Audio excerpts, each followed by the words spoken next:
Thank you, Janine. Yes, thank you, Mr. Sunday. Thank you, Mr. Sunday. Okay. So the last class was on market segmentation and customer relation, how to get our customers, how to understand the market. And I believe with this, we'll be able to understand that all markets are not the same. Customer relationship is not the same. This course is very good for all those under sales as well. If you're under sales, do well to also visit the course and go through it. It will help you. Those under real estate, you will know your real estate, whether your real estate is for everybody or not. If you are selling terraces, you know that, okay, your terrace is like 63 million, 65 million. It's not an everyday person that will afford that. But if you're selling maybe a bungalow, 2-bedroom for 5, 10 million, you're not, okay, this person can.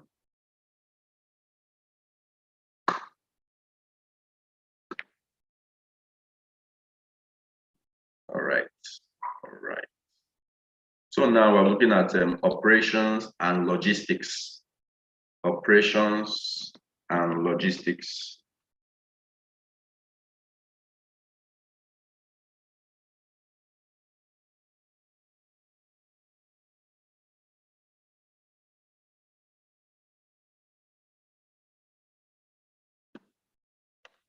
When we talk about operations, we are also closely looking at logistics in most cases.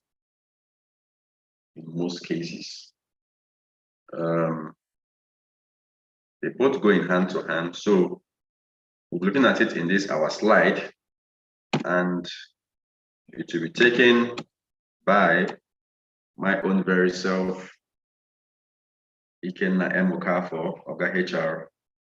I want to connect with you on social media. Just search for the hashtag SME Doctor as it's spelled on your screen, or Oga HR on Facebook or LinkedIn, and to take you straight to my profile.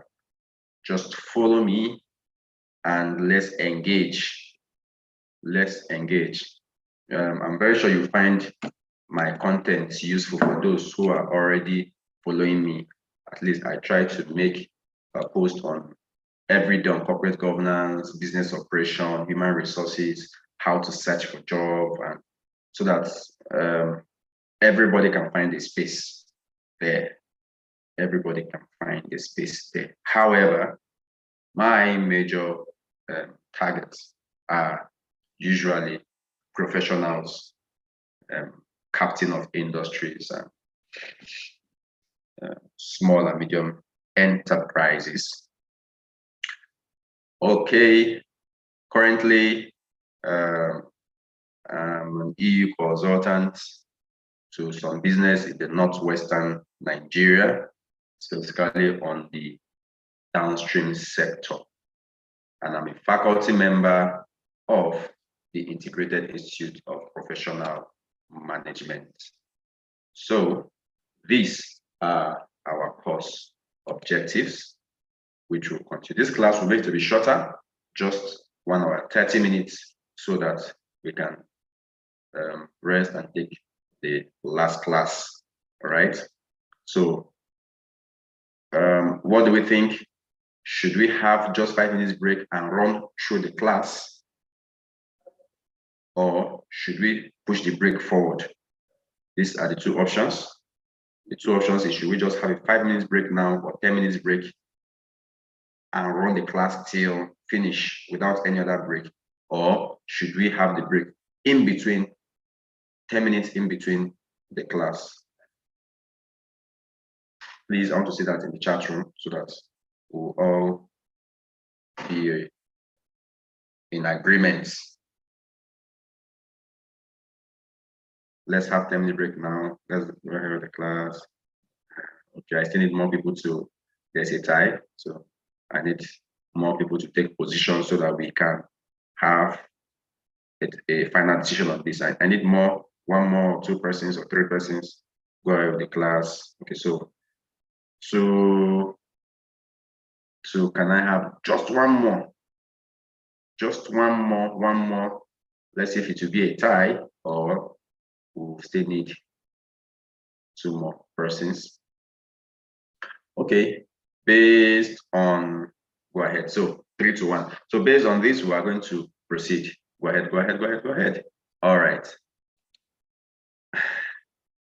The aim of this class is to introduce you to operations management and its function, effectively and efficiently match demand with supply, enable you to apply the knowledge, skills to manage your business cheaper, faster, and better, which is the core of operations management. Operations management should try to remove pain points. Mark that. Pain points should be eliminated from your businesses via using of operations management. Operations management should be able to save costs for you. Should be a tool or one of the tools used to save costs, so that if you are using a price, a cost strategy, cost differentiation strategy, you have to look at your operations.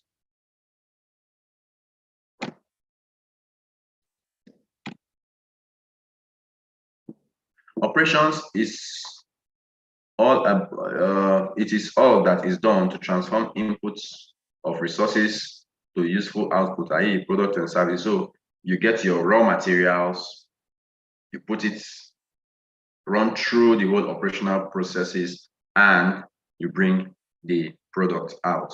Let's take, for instance, those producing bread.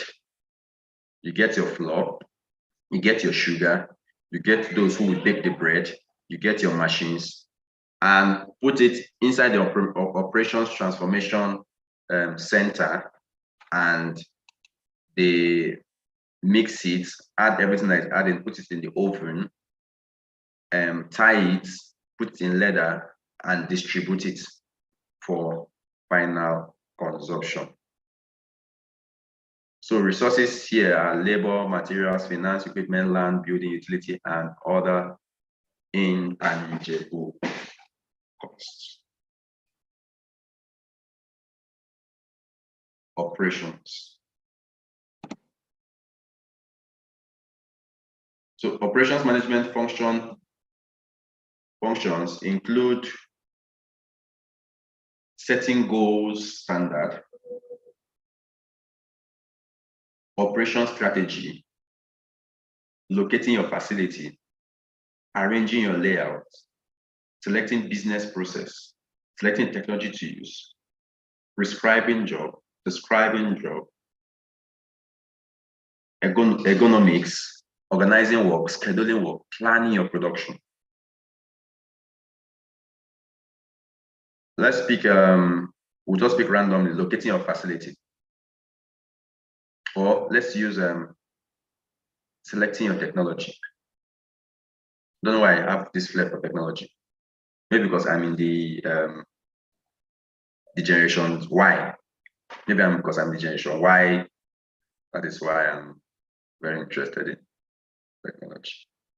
Okay, so remember, we just finished treating market segmentation and customer. The customer you are serving determines your market, all these things as well. The kind of operations you will use, the technology you will use. Yet we agree that almost all businesses have gone towards use of technology, even though there are still some that are left out. But your technology is determined by the kind of customers or the segment of customers you wish to attend to. We all, when we're talking about banks, we talk about GT Bank in terms of technology. So that's a practical aspect.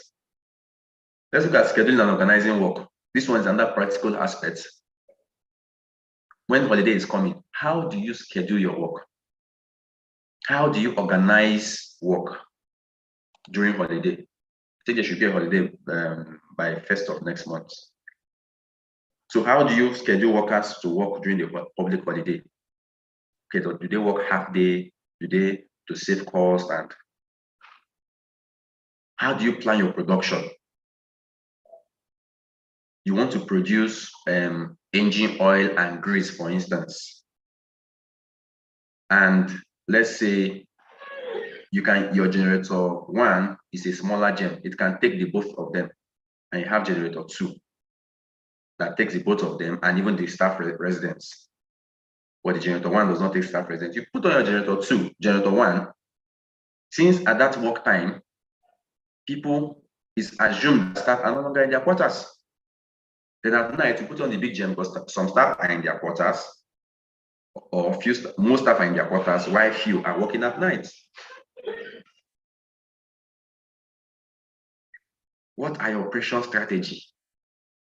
Locating your factory. Your factory should it be located where you have cheaper raw materials? Or if you're importing, should be located at least where you have more closeness to seaports, maybe Lagos or Ogun State. You know, you are producing coal briquettes, for instance. Your company should be located maybe in a place like Kogi. If there is still coal in Enugu, maybe Anambra, Enugu, Benue. Then also describing and prescribing jobs. Here you have the job, everything that concerns job. Well, let's speak just the everyday language we all understand. So we don't go into HR technicalities, because I know you have that course on HR. You should have the course on HR. I don't really know, but I'm very sure you should have a course on HR too on that. Describing job. Who should do what? Do you put related jobs together? There's what they call job family, where you have a payroll officer and where you have an account who is also a payroll officer. You can merge the both of them to save costs. So instead of having a HR that is in charge of payroll, you have an account officer that is in charge of payroll, you merge it to the one person.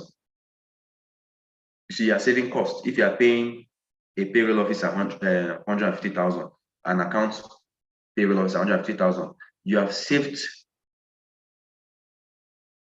150,000 for your business monthly. And in a year, that's about 1.8 million that you saved.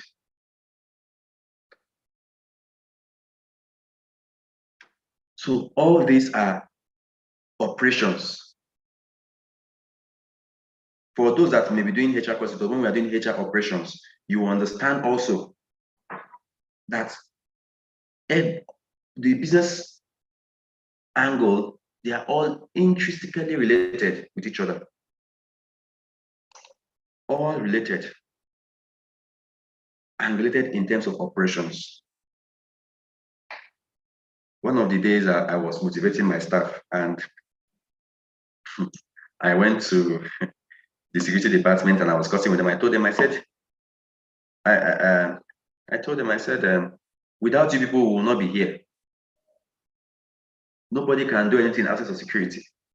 They said, yes. I went to inside the factory. I told them, I said, people are the bone of the bone and the flesh of this company. They said, yes. I went to the marketing. The same thing. I told them, I said, in fact, without you, your sales will not be paid salary. They said, yes. Without the finance, went to the finance. I said, finance, you are doing a great job. I came to the HR, and I was telling my people, I said, HR, this is the greatest. In fact, if we don't bring people, they'll not be able to work to get money. You see, as much as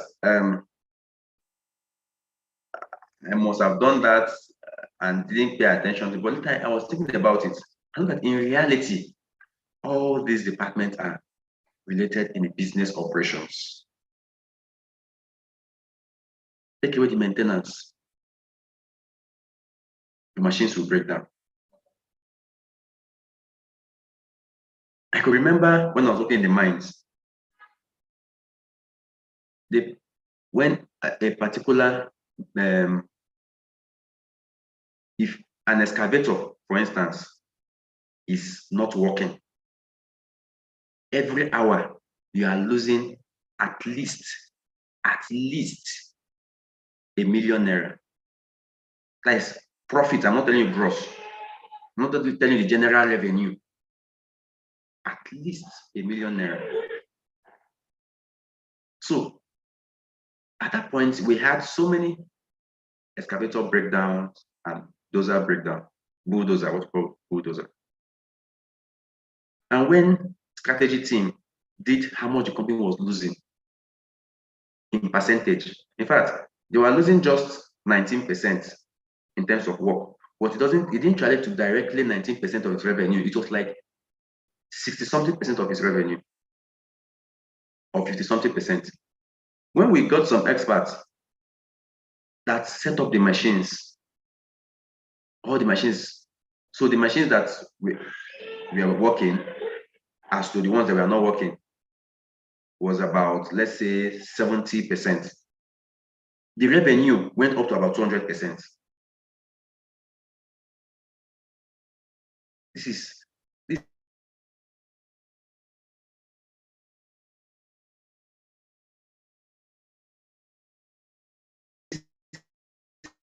these statistics very seriously. In doing our business, we must take statistics of our business operations very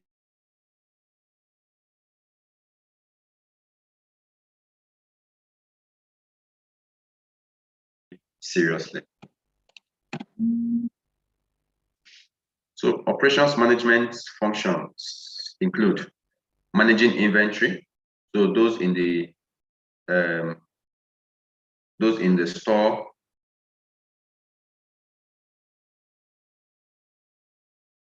supply chain management, say those in marketing, for instance, product design, those in branding and also marketing, monitoring and evaluation. Can talk of internal control here. Quality control and quality assurance. You know, there are two different things, even though they are you can be said they are merged in one. Quality control and quality assurance. Measuring performance, HR.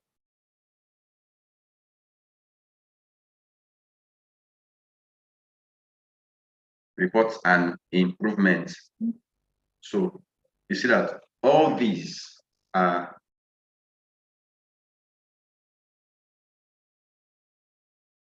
the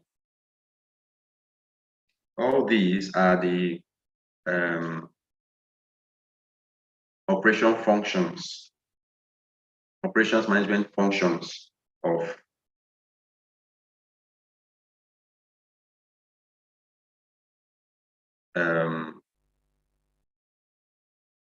all right.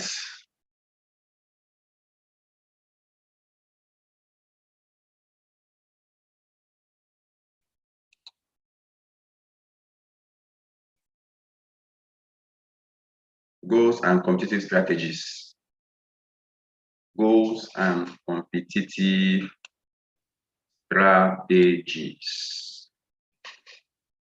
Aspect of products and performance that takes the business forward. Aspect of products or services and performance that takes the business forward. Let's look at costs. And change that cost to also expenses, to also expenditure. Which other term can we use? And what are you?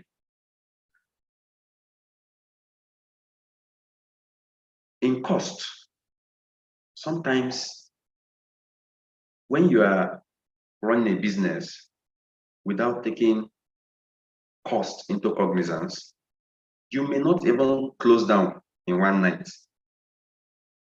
That may even close down, your doors might just be open. but you are not growing. You may not be losing, but you are not growing.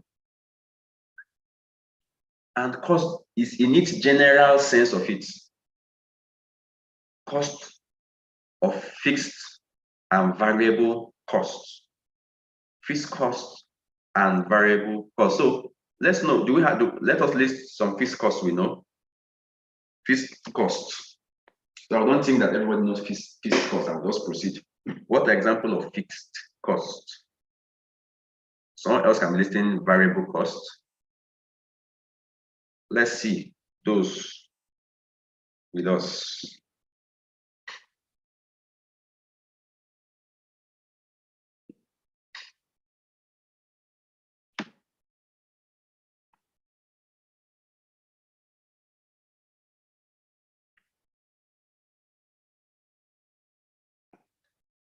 We are waiting in the chat room. Can we list fixed costs? Cost of land. Okay.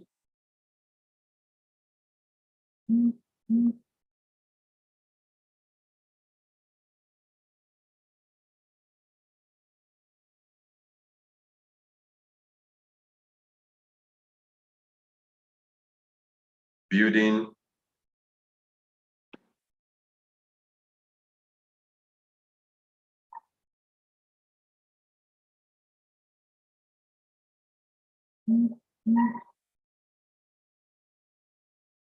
Salaries. Okay. So let's go to variable cost. Can we see variable cost? Machines, yeah. Excuse me. So variable cost. Okay, fixed cost. As you see, you should be an account person. So let's go with variable cost.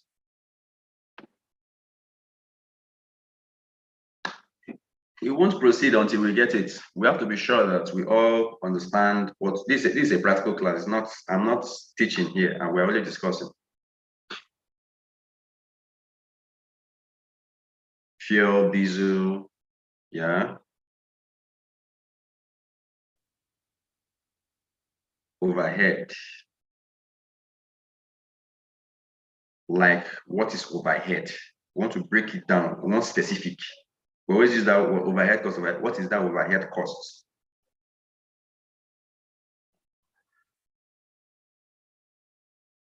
What is that overhead cost? We want specific. You can pick an industry and give an example. Okay. Yeah, COG. All right. So beautiful. So we have to pay attention to our costs. How do we cut down costs during operations? How do we cut down costs during operations? Part of the ways to cut down costs is by getting our source of raw materials. Raw materials, okay? Get affordable materials or cheap raw materials from the cheapest vendor or the best raw materials. Negotiate. Eliminate transportation cost on your raw materials. Eliminate transportation cost or every other cost on raw materials.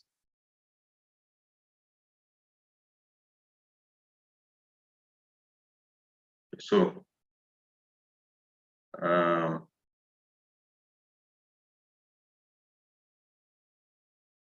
what are other ways we can reduce costs? By reducing wastage. We reduce wastage during production. We reduce wastage during production. Now, when you reduce costs, what happens? What is the next thing that will happen? once your cost is reduced, what is the next thing that is likely to happen? I want to mention a name, like what is the next thing that will happen in the business? Revenue grows, yes. So revenue grows, okay? See the word he used, revenue. Revenue grows. Revenue grows. Good, I love the way it's coming in. So after revenue grows, I was even about saying that the next thing that follows is profits margin will increase. Thank you so much, Mr. Ahmed and Mr. Sunday. I was just trying to be, if he had said first profit margin increase, I would have said no, first thing is revenue. Then after revenue, you now have your profits margin increasing. These factors that, yes, stakeholders get rewarded. Yes, that's correct also. So, and when you say stakeholders are both the investors and the staff. The staff here was giving we gave the staff both financial and non-financial award for saving us cost. The staff made a great invention in the factory area, and we had no choice but to reward this staff. So, and also investors of business, he has saved the business, even if it's just 2%, that staff, that action, 1% has been saving. That's a lot for such a big multinational business. Okay, so we are making this assumption that sales even remain the same, that sales remains the same, but your costs have reduced automatically. You're going to see this. Then now, what now happens when sales increases? You begin to leak oil. You begin to smile to the bank. You begin to smile to the bank, right? It reflects in both investors, take back, in both salaries, in both every stakeholder begin to smile to the bank. There's a slide I'm preparing on quality, on something on the downstream sector, and we'll talk about quality management in production, in operations generally. And quality is very important. Quality is so much important that it goes a long way to determine the survival of your product. Quality control, quality assurance, and what have you. It's important to take note of quality. You see, in your business operations, that is where you put certain qualities like your trademark, your security, and what have you. If you don't take that seriously, you see that your product either be adulterated or your product will be faked. It's very important. For those under service, it's also important to give qualitative service so that it will differentiate you from every other stakeholder in your industry.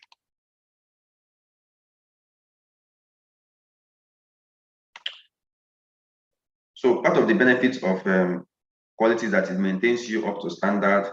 It also reduces costs. Okay, it makes not to lose your markets. Quality quality absolves you of legal suits. When you have a good quality product, you are likely not to be sued. So you have to maintain a quality that has to do with the market, the industry. Like in Nigeria, we have the standard organization of Nigeria. Internationally, I give the, of course, the MANCAP and the MANCAP, and what is the other one that they give? So they give those two, this thing, MANCAP, and who can remind who's in the production line? Now we have the ISO. The ISO, international certification, all right? The ISO. Oh, do you see some people write ISO 900, like IPM, we're ISO certified as well. They have the ISO this, ISO that for different industries and services. for different industries and services. So ISO is a control of quality.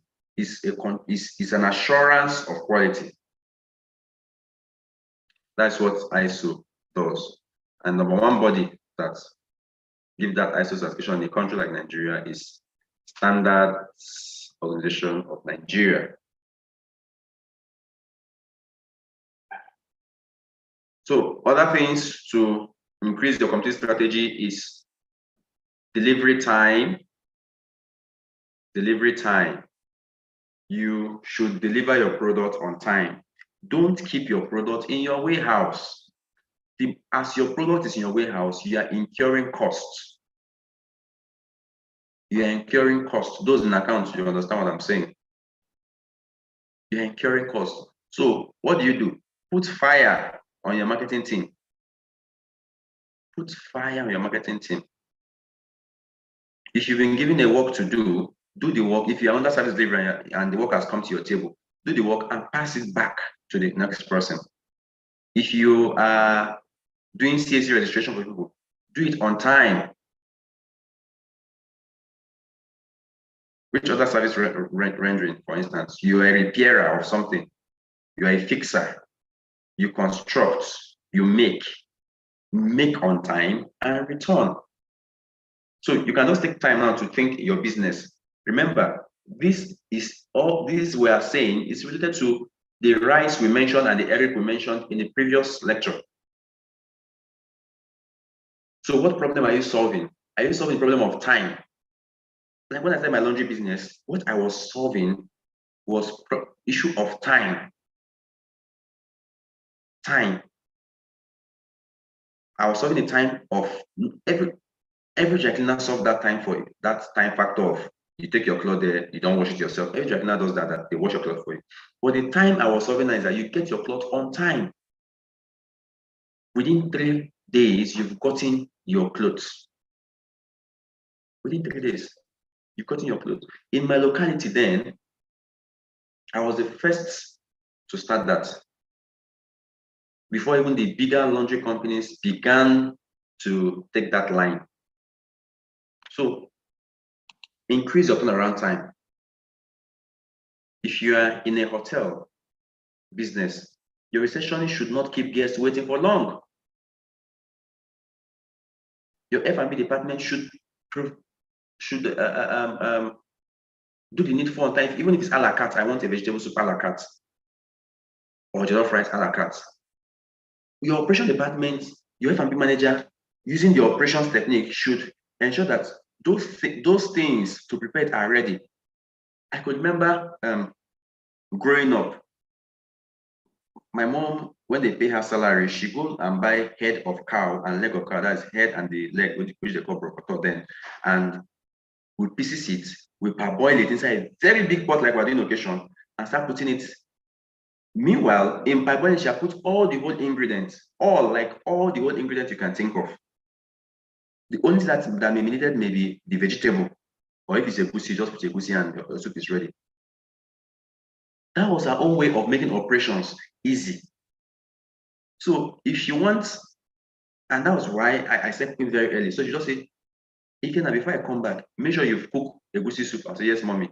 They measured out the egusi soup for me. So all I need to do is just put that, once it defrosts, I parboil it and put my egusi. After 5 minutes, of course, that's also how I learned time. I was also got once the long hand is here and the short hand is here, it's 5 minutes, it is this, it is that. Once it is just that long, I will, okay, it's time for my egusi. I put my egusi. Once it is long hand and short hand is here, I put my vegetable. Once it is the long hand, just move small, you bring it down. So this is, imagine this to be a business.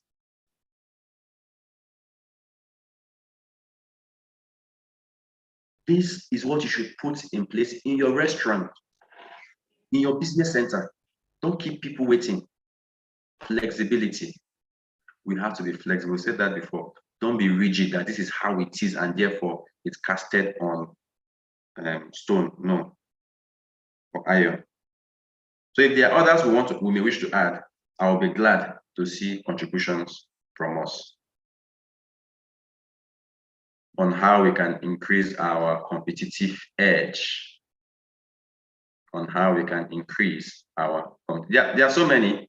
There are so many. Even when you pick like the HR department, the HR should not delay in recruiting staff. Production is not about operation is not about production alone. It has to do with the entirety of your business process. The HR should not take time in recruiting staff. Your HR should recruit staff on time, onboard them, and get them running. Your supply and purchase department should not, purchase department should not waste time in getting us what we need, office supplies to printing letters for proposal and what have you. They shouldn't waste time.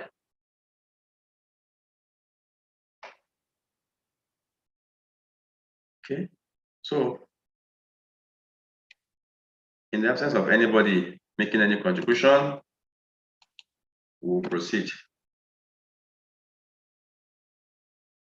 So things to consider when having your facility location: accessibility, competition to the market, integration of your process, technology, arrangement, labor source, resource input, logistics, law and regulations, location, contribution of performance. Let's even take the law and regulations. You know, there are some states in this our own very Nigeria that there's some places you can't build industries. There are some places you are not allowed to build industry. The government will not permit it. That's why I have some places you have industrial layouts. We get that. We have some places where only for industries. It's not everywhere that you're allowed, even though it's been abused today. But typically, it's not everywhere you're allowed to set up a gas station. It's not everywhere you're allowed to set up a petrol station. One of the people that have tried to take it seriously is the Lagos State government here in Nigeria. That they try to distance all these kind of high-risk business from residential areas. So all these are factors that we should consider while setting up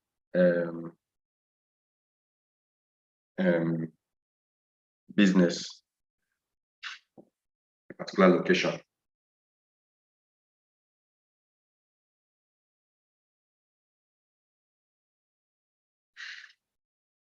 Is there anything that we don't understand here?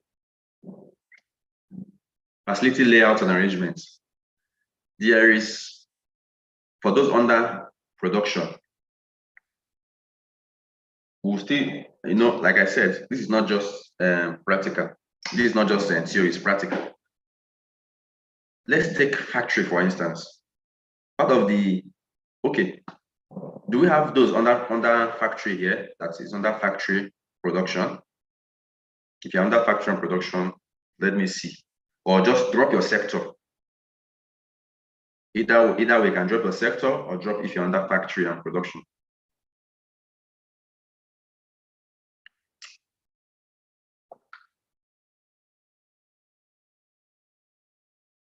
We are waiting. We have 11 persons. We have 12 persons in the class. Should I call roll call? Victor, Timothy, Terungwa, Sunday, Osanye, Maxwell, Lasisi, Jalani,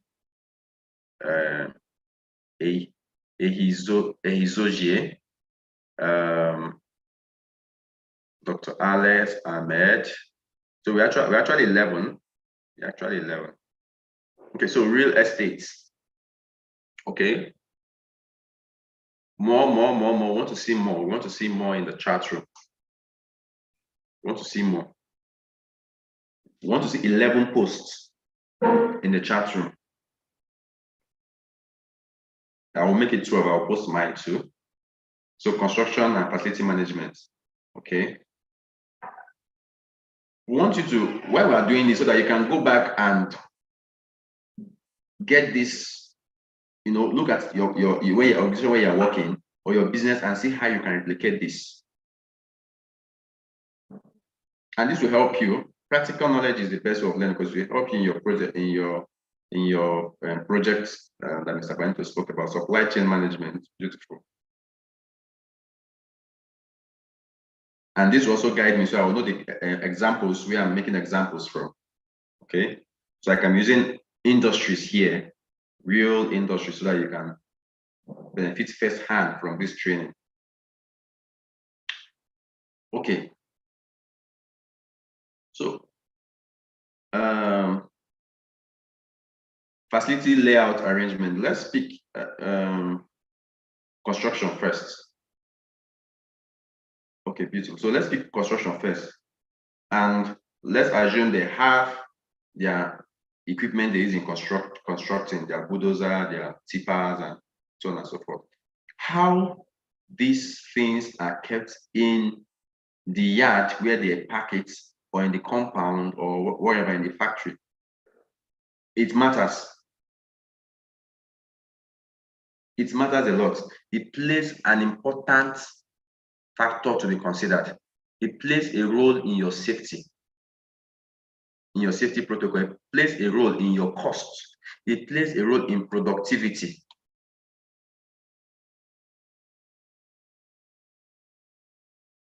We're talking about physical layouts.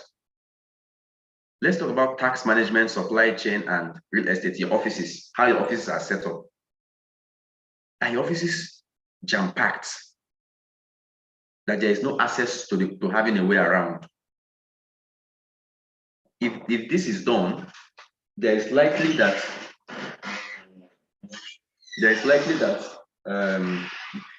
when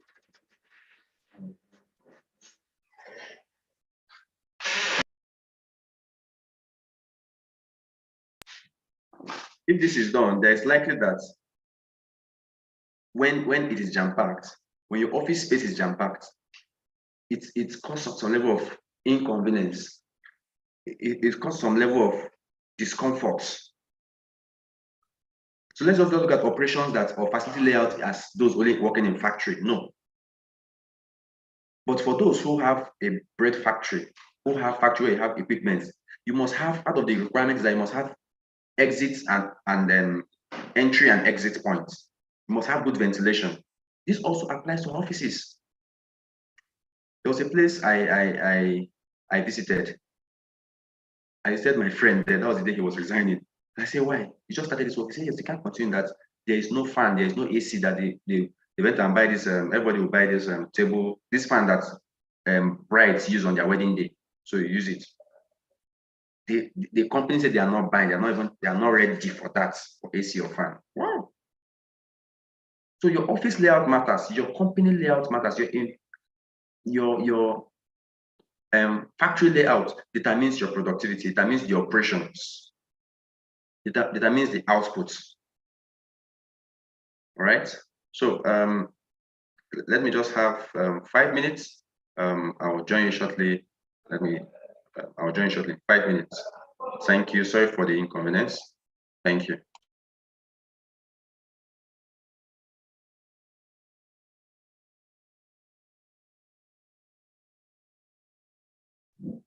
All right, thank you so much, Mr. Kedna, for the section. It has been an awesome section. So while we're taking a 5 minutes break, if this is your first time of joining us, please feel free to like our page on LinkedIn, follow us on YouTube, or subscribe to our YouTube page, and you get to have information at the right time. So I'm going to be posting all the information you need, and please do not go anywhere, as we'll be taking our attendance after this section. So please kindly stay on board. Thank you.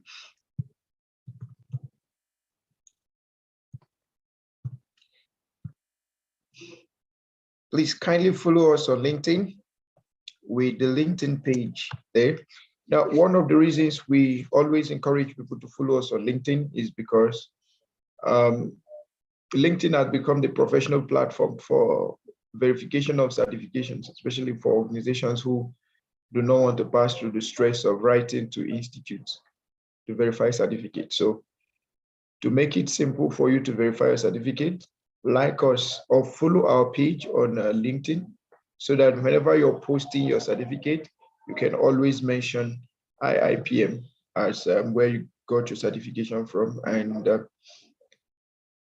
your employers or clients can easily verify by checking up on us. And it's easy for us to also endorse your certification as soon as you post it.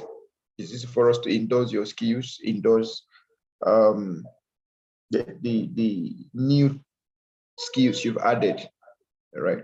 So please feel free to follow us on LinkedIn for those benefits. And then if you've not joined us on YouTube before, please ensure to do so also, because on YouTube, that's where you get all the lectures, recorded lectures.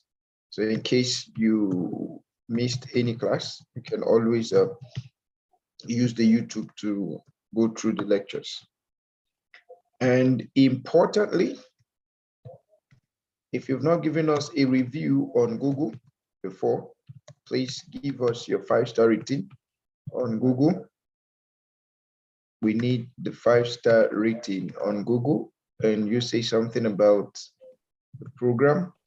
Let's know how the program is impacting you and how it's impacting your organization. Our facilitator is back, so I will be handing over to him. Thank you so much for your time. All right, thank you. Thank you, thank you. So, business operations process. Business operations process. So now, after this, in this arrow that is here, we are going to open the mic for, or I would prefer the mic should be open for us to tell us exactly what should be in 1, 2, 3, what you feel should be in 1, 2, 3. Okay, so let's look at business process is a specific ordering of work activity. So you pick a particular business and discuss this process here across time and place, beginning with a beginning and end, and a clear identified input and output, and a structure for action. And a structure for action. So this is, let me just give you a clue. This is an input. So this number 5. Okay, so we have 1, 2, 3, 4, 5. Okay, so this is just an input and output flow. So can you just on your own see what you can make out of this? This is not absolute. This is not absolute. Okay, it's not absolute. But we want to see what you can do. Like a business, you've been called as a business consultant now to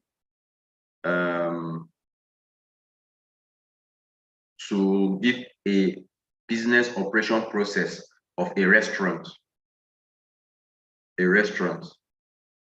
or a school, or a company that produces sweets, for instance, and they want to put a name in this 1, 2, 3, 4, 5 processes. What would you do? Remember, we are just using it to learn. It's not, there's no wrong and right answer, because there is no company that runs the same business operations process. There's what's called business re-engineering process, which we are currently doing in our company here. We're trying to re-engineer the company to make it to be a particular standard so that it can have a certain international recognition with a particular organization. So we're doing a re-engineer, and what we did was re-engineering our process. So this business operation process was done again. And when we did it, we discovered where we've been having certain wastages. So I said we should try that in eatery, which other business I mentioned, business that does sweets, and school. So let's try. Remember, there's no right or wrong answer to this.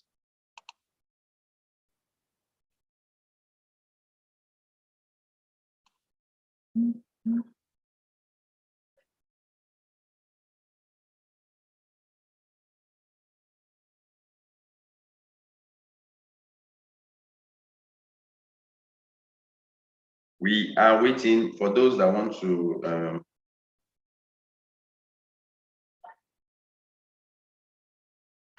open the mic. Just raise up your hands or open your mic if you can. But if you can't, raise up your hand and we'll unmute you.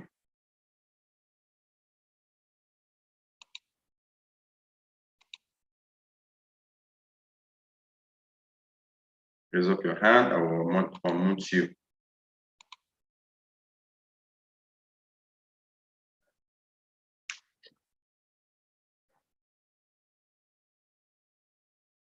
We want to, for those just joining us again, I saw that some people are just joining. We want to see what the screen now. We have business operations process. A process is having a specific order of work activity, having time taking place across time and place with a beginning and also has an end.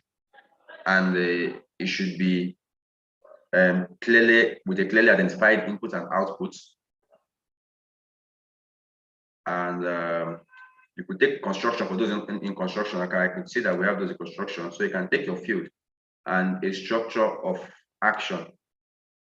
But why I'm advising that we should go outside our field, so that if we become consultant tomorrow, we have to be thinking, we have to be proactive in our thoughts, we have to be effectively and efficiently reactive as well. Aviation, yes, you can try out something, even if it's in your field, tax management practice, supply chain, construction, real estate. We can take this, you can drop on the chat room, or you open the phone, the class microphone. But I would personally prefer that we open the mic.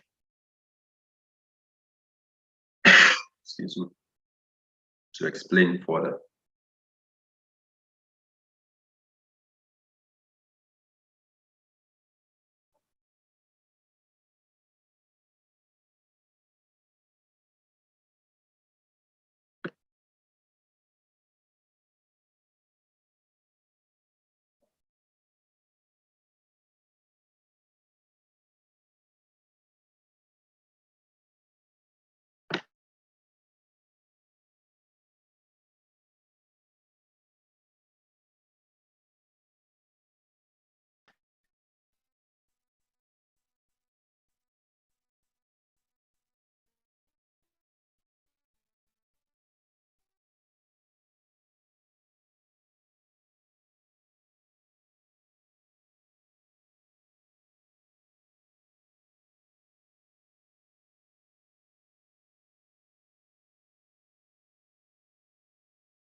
If you can hear me, type 11 in the chat room. Let me be sure that I am online because I can't hear anybody.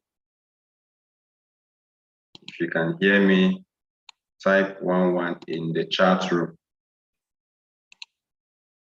Okay. Okay, so I hear me, but I'm surprised that we've not gotten anybody to make it. Is it difficult? The task, is it difficult? Is it something we can do? We are all professionals. We are professionals, so I know we can do it.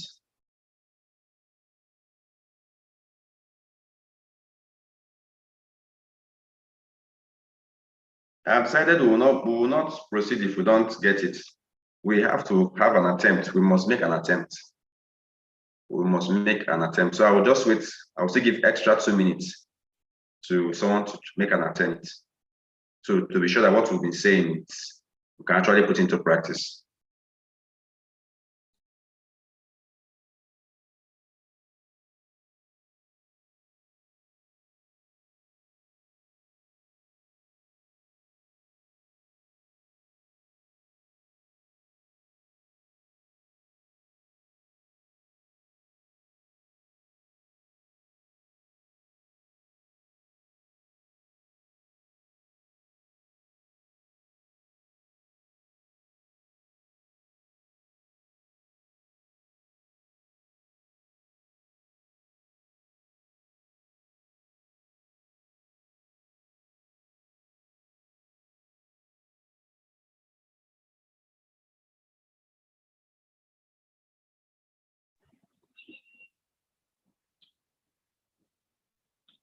Hello, good day, class.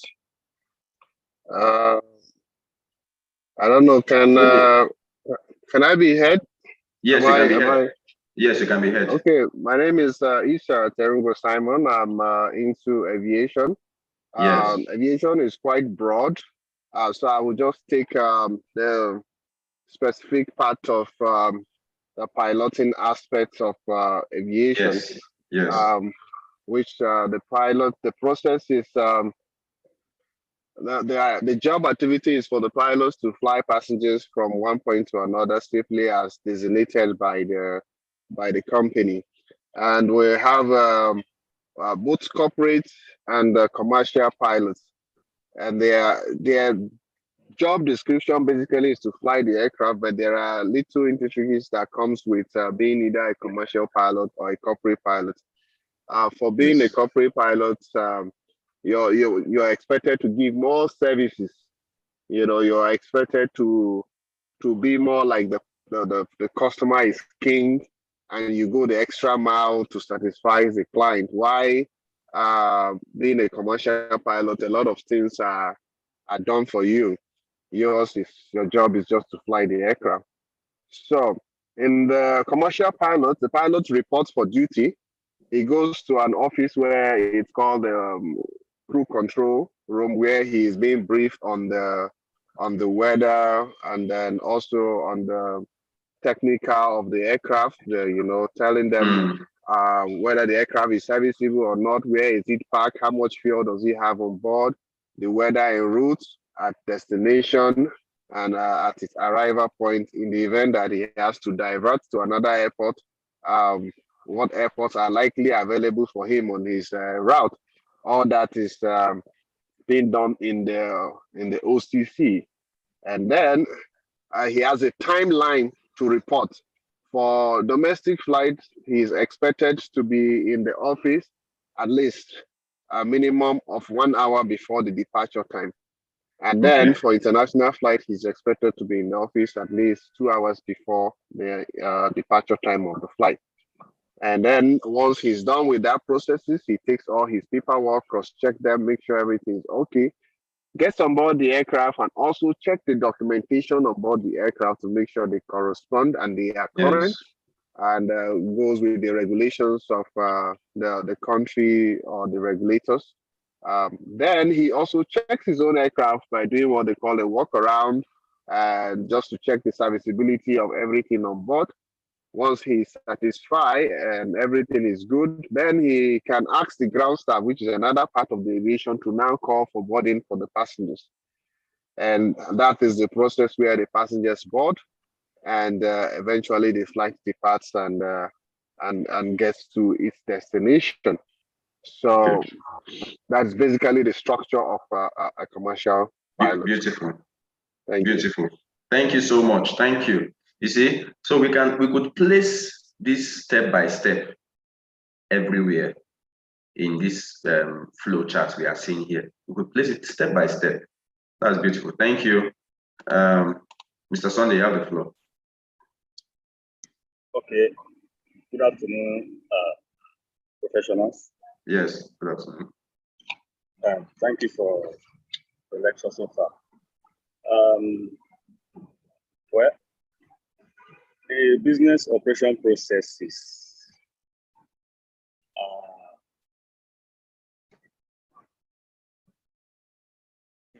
it varies across organizations. We know, just give us one. Give us your one.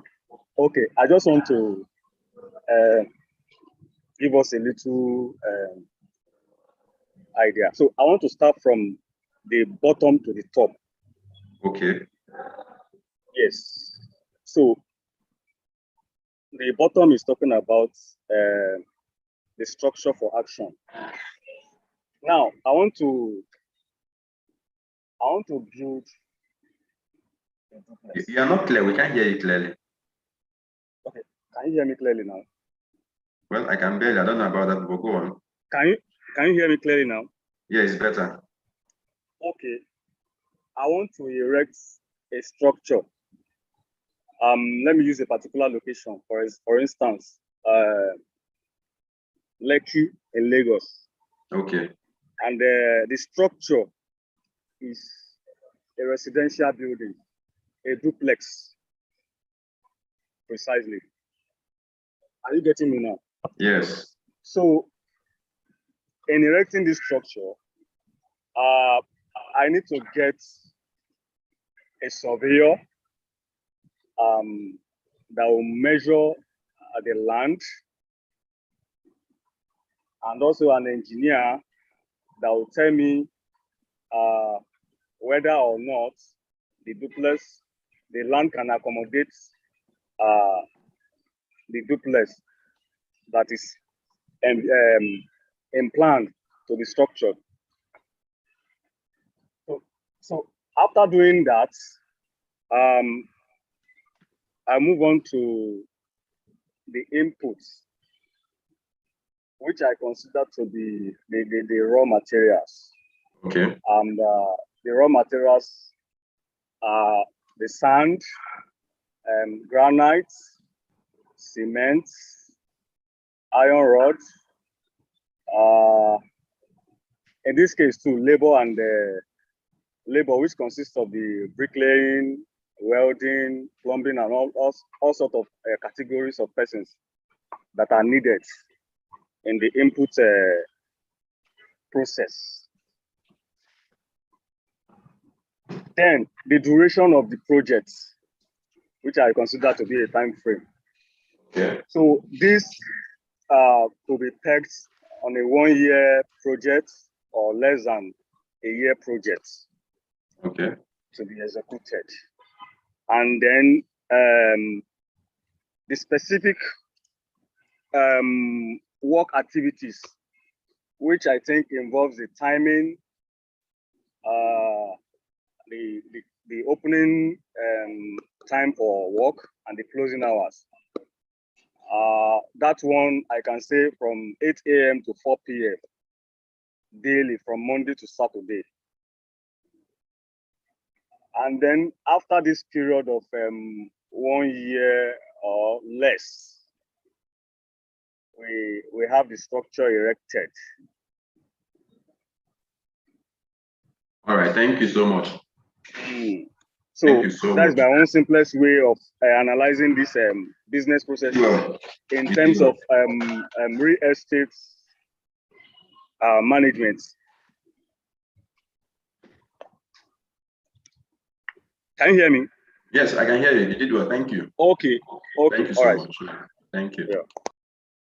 So we all spoke well. It wasn't difficult after all. Thank you. And I love the two perspectives. One is purely service, from the service angle, while the other is from the product angle. Okay, so let's proceed. So we can see this process flow analysis. I will plead with the program director to add this as one of the assignments someone should pick, because it will give, if possible, if this should be for everybody. If I'm to set the assessment for people to pick, I'll personally put this as number one for everybody to answer, because it will help you understand better. You can screen grab this and revisit it again and look at it. This is more detailed and practical. Okay. Production planning. Planning is the process of allocating resources now to achieve decided objective in the future. There's this general saying that if you fail to plan, then you have done what? If you fail to plan, you have done something which is planned to fail. So planning is very important. Typical plan decided for objective. Okay. So you can see this is like a planning worksheet. Planning worksheet. What you need, like more or less like a checklist. If you want to call it checklist, if you want to call it whatever you want to call it, but this will give you resources allocation for business unit and activity pointed per cost, maybe to achieve a particular project. Finance, equipment, utilities, materials. You can make it to suit your need. It can be fixed costs, variable. You can make it the way you want it, maybe per project or by industry or by organization, or so on and so forth. We're trying to ensure that we finish before.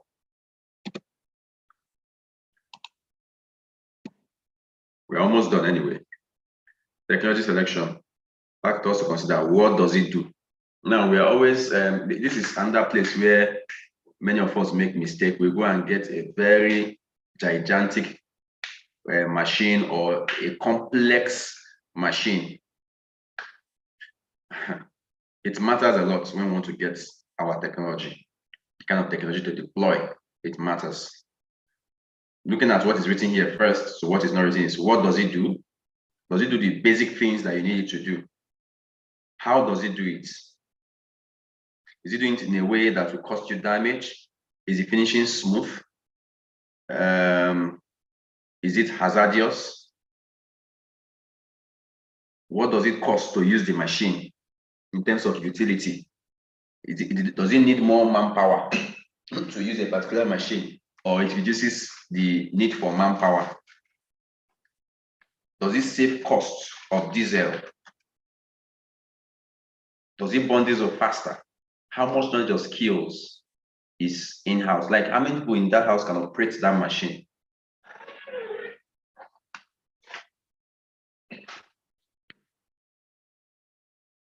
What is the technical knowledge that you have of that machine? Other factors like how do you even learn the operation of the machine?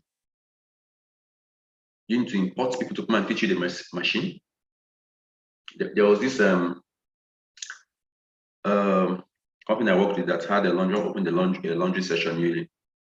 The whole laundry machines were imported. You have to bring somebody from, is it India or China, or I can't remember where, one of the Asian countries, either India, China, Australia, to get the person to come down. Thanks to coronavirus, the machine was there for a very long time. For a very long time. Even after the coronavirus, so they started lifting bans and all this. So, but if this machine was maybe within the African countries at best, you would have. How long will it take to learn the use of the machine? What is the cost if this machine spoils? What is the depreciation period of this machine?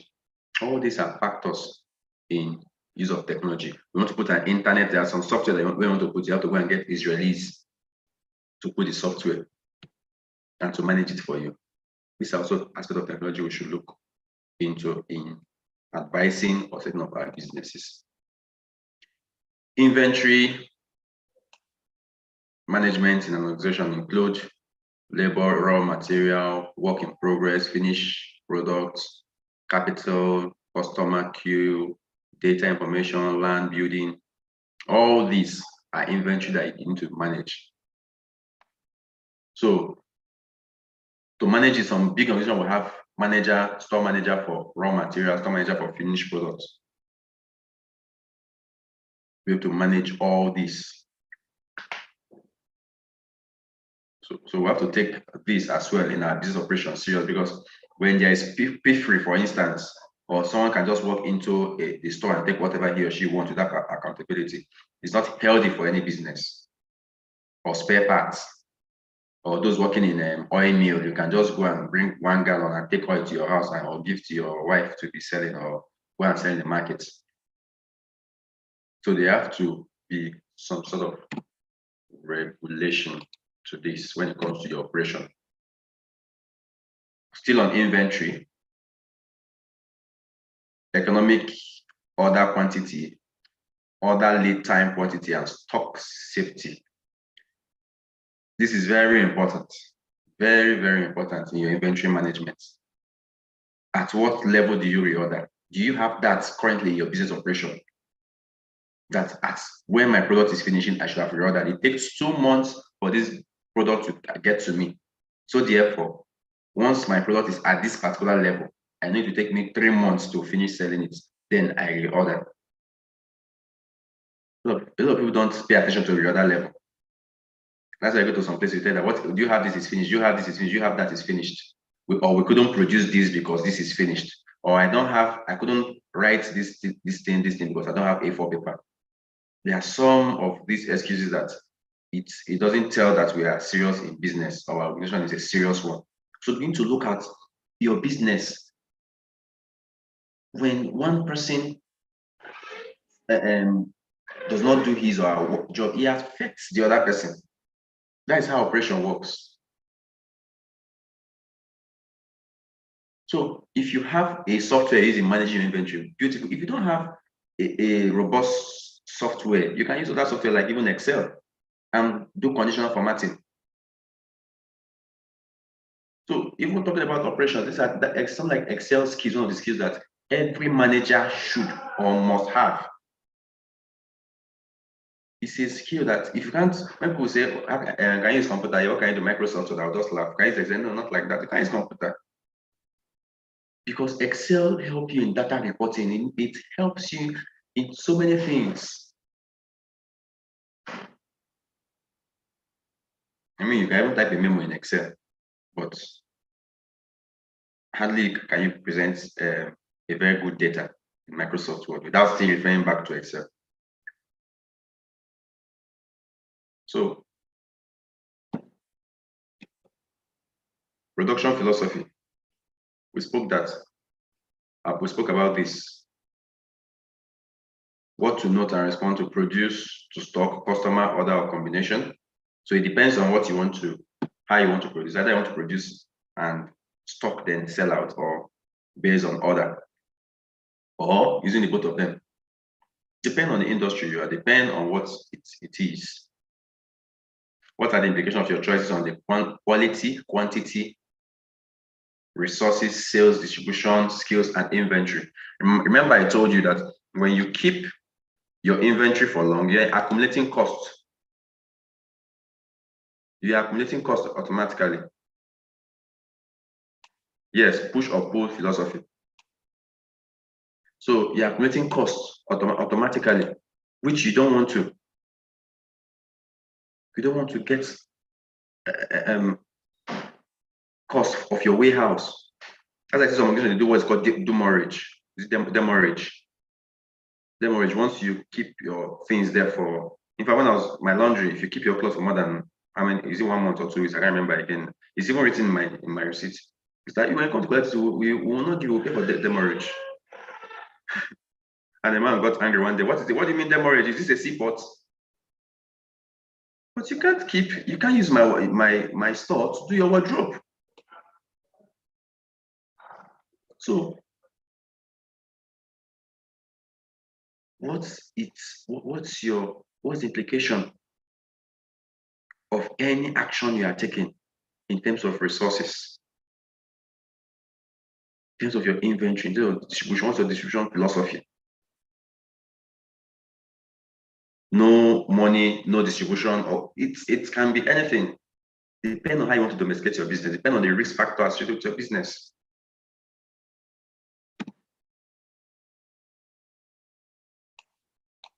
So if you look at the screen and you say inventory resources velocity across business processes. So these are the key considerations you give to inventory: carrying and holding costs, which I've mentioned, ordering cost, obsolescence cost, working capital cost. And you see, there is this, what is called, let me type it, fee. What you can see now in your charts room. When you handle inventory, whether raw material or finished product, it is very advisable to use FIFO. First in, first out. Thank you, Mr. Ahmed Shoaib. First in, first out. Though some people use last in, first out. Well, but it's not advisable. It's not advisable at all, because you don't know the conditions of what is the ones inside, the expiring dates. Maybe it has, when it pressed so much, and so on and so forth. LIFO, yeah. So,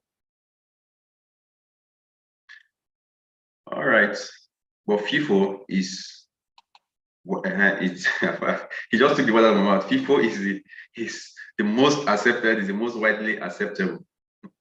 Thank you. Took the word out of my mouth. Thank you. So key consideration inventory management still as we proceed.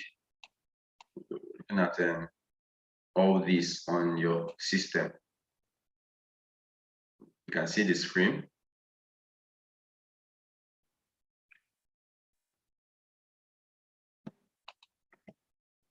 All right. So supply chain management. So you see the supplier goes to the procurement.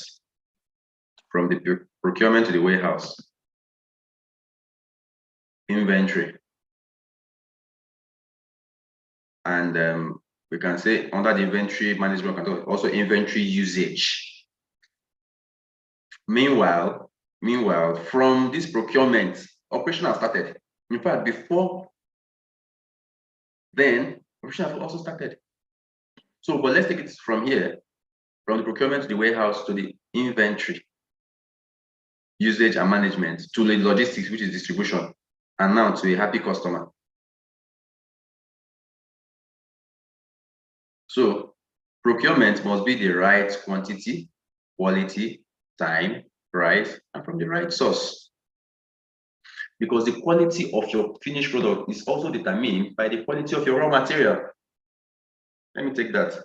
The quality of your finished product or services is determined by the quality of your raw materials, your resources. Your resources could be manpower. Even hospitals, talk about hospitals that don't have a very, that don't sell products but services. If you have quack doctor, you give out quack services. If you have quack nurses, you give out quack services. If you have quack laboratory machines, you give out quack results. So we should look at operations only in the sense of manufacturing. No. Look at it from the aspect of schools. Look at it from the aspect of restaurants. Every blessed day, many of us, there's almost no week we don't eat out or take something that is not prepared in our house. Only few of us don't. But even that is prepared in your house, the quality of the food, if the person preparing the food buys a dead vegetable, a weak vegetable already, the vegetable soup will be dead on arrival, if I should put it like that. It will not be fresh. If you get a rotten tomato to prepare your stew, it may be dark. If you get a bad meat to prepare it, the soup may be sour. So let's look at it from our everyday angle, not just in production. A nanny, when you get a nanny that is a quack nanny, she will not handle your child well.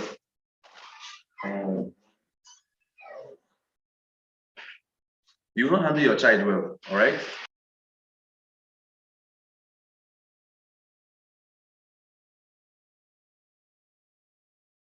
So let's proceed. Physical distribution. We also look at it. Customer self-pickup. What is the cost? These online companies, even though they are online, they now migrated towards from online delivery to even you order online and you go and pick up at your nearest center. Jumia has it, Konga has it, which other one has it? Amazon and what have you. What is the cost? So some will tell you when you are when you order for so amount from 10,000 amount we deliver. All those are things you consider both in the self pickup, supply, transport, and when you want to do hybrid.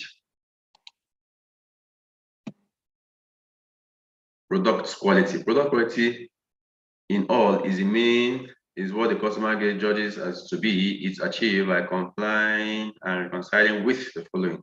So remember what he said. The customer judges it to be. So perception. What is coming into play here is what? Perception. And like one of our director will say in this is that what people perceive you to be is as in business is as important as, if not more important, than who you are. It's very important what people perceive you to be.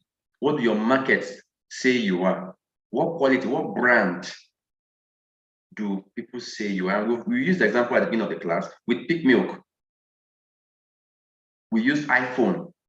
We use Apple laptop. We use Mercedes car. And so many others that we use. Perception.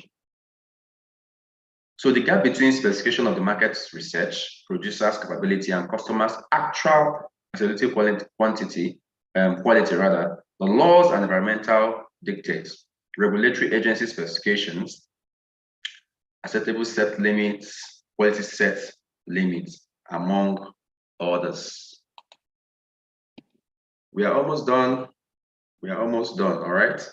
So, what informs product quality judgment? The factors that involve quality judgment, it depends on what industry it is or what service you're either getting service or you're getting goods. So you can see the both of them. When it comes to service, look at your time. What is the turnaround time? Okay. Timelines to deliver of this department to meet up the other department. What are the timelines? Completeness of the process. Remember, we said it must be complete. Conformance. There must be conformity with both your internal laws and regulatory. There should be consistency.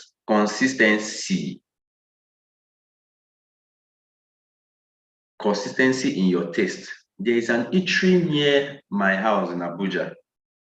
For the past 10 years, I've ever patronized their, I like it, their fried rice remains the same taste. So one day, just last year, I had to I met with the owner and we had discussed. I said, look at my observation. He said, yes, that's because it has been the same person preparing it. Aside that, even when they moved the person to another branch, they were able to domesticate the person's recipe. They were able to domesticate the person's recipe. So that is operational process being domesticated in terms of policy and process.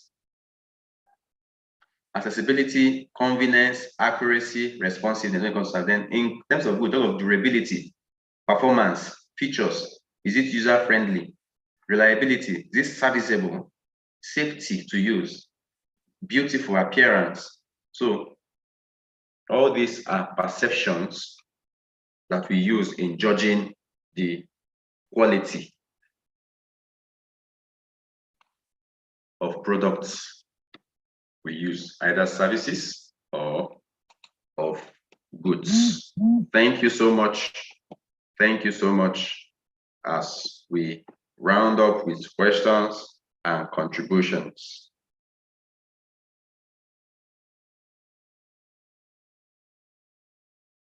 Do we have, I would love to see contribution. Yeah, attendance is in the, is okay. Let me repost again.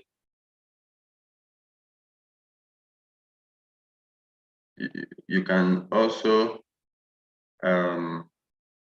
scroll up. The attendance will be posted.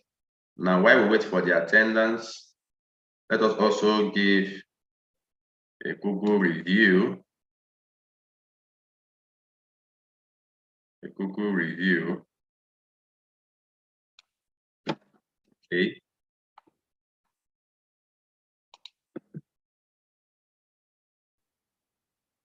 Follow us on all our social media handle, on LinkedIn, Facebook, on YouTube. Do well to follow us.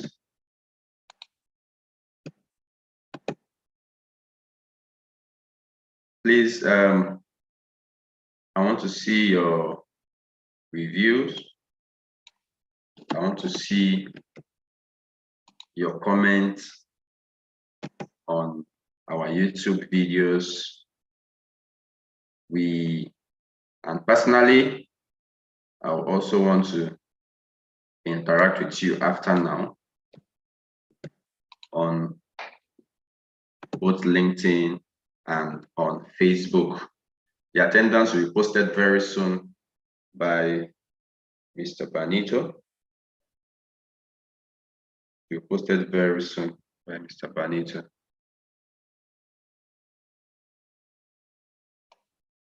Okay, so the attendance is in the class now. The attendance is in the class now.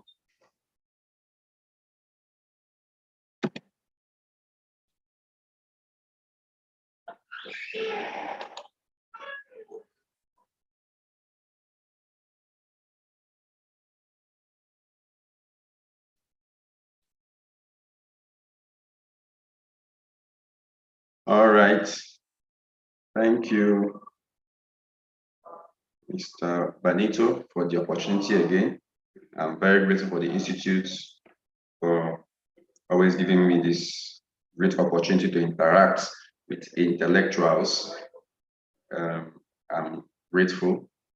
Also want to thank everyone who participated in this lecture, especially my new friend, Mr. Ahmed Shaibu. Thank you. Thank you so much. All right, thank you so much, sir, for this wonderful learning period you've shared with us. We so much appreciate all of your time and all of the engagements we've had today with you. Thank you so much. I'll quickly run through the announcements again. The attendance is in the chat room. So please do well to take the attendance. That's for those who are going for the certification. If you are not going for certification, you don't need to bother your head about the attendance, right? Now, in case you have not been able to make the necessary payment, and you're interested in certification, please, on the screen, you will see all the payments. If you've made your payment and you've not got your material, please just be patient. On or before Monday, you will get all your materials on your email so that you can also have access to them and start preparing. Now, if you're going for associate alone, the fee for member is 50,000. That's if you're an IPM member. And the IPM member simply means you have been inducted into the institute, you've attended your induction programs, induction workshop, and you've been inducted into the institute.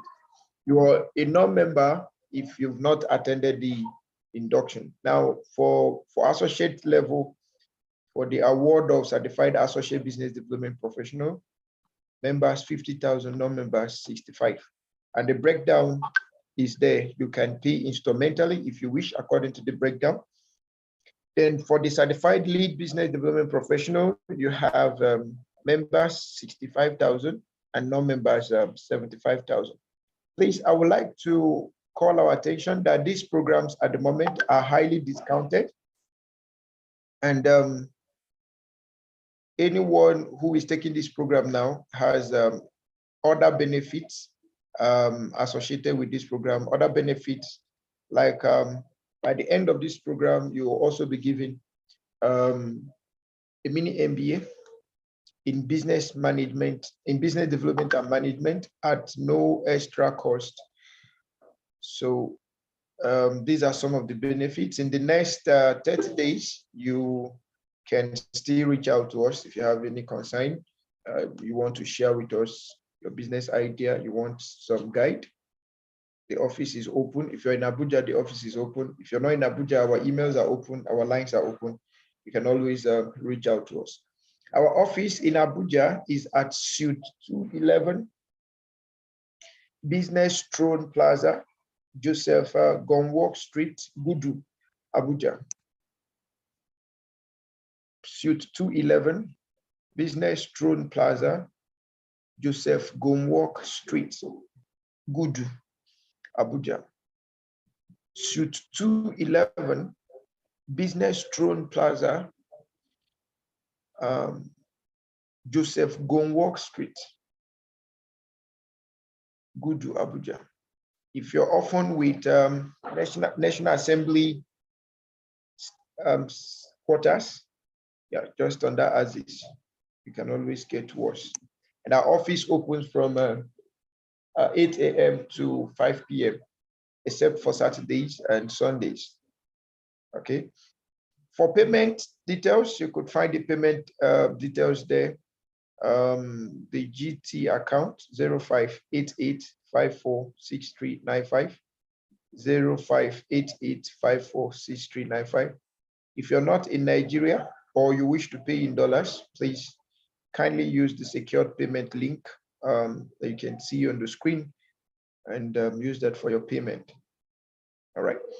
Okay, so we'll see you again next week, Thursday. Please remember to start processing your assignment.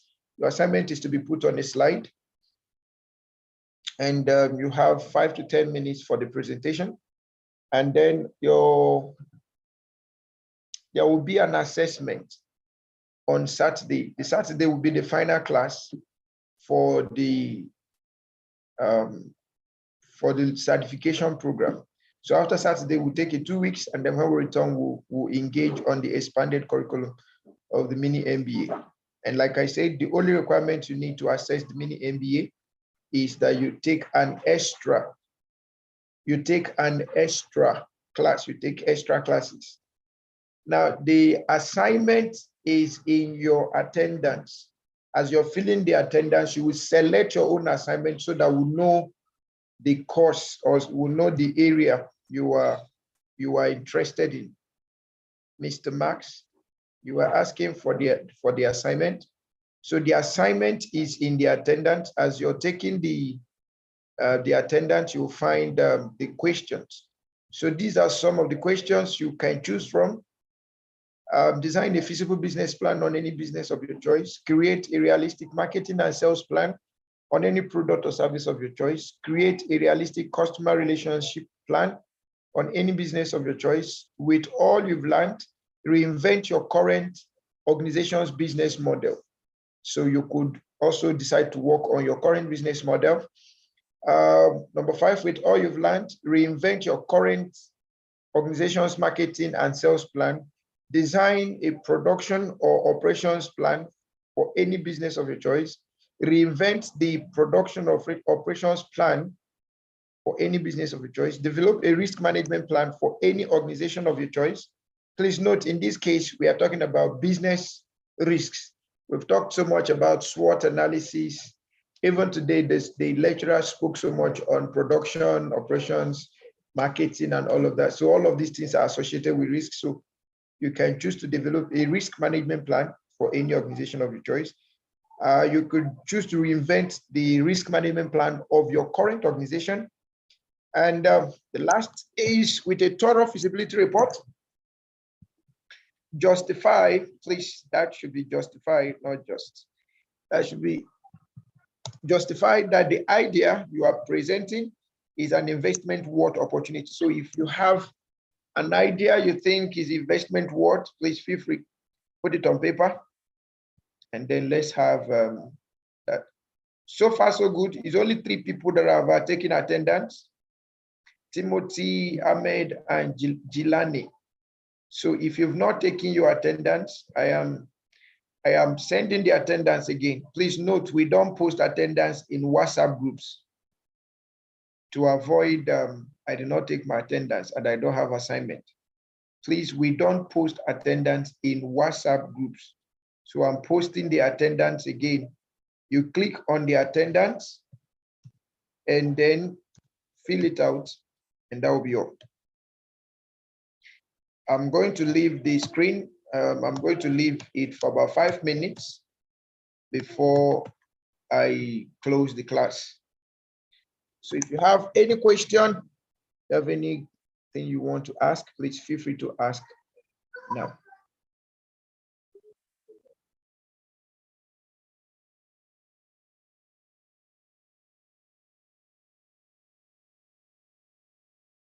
Please, if you have any question, feel free to ask me now. If you have any question, please feel.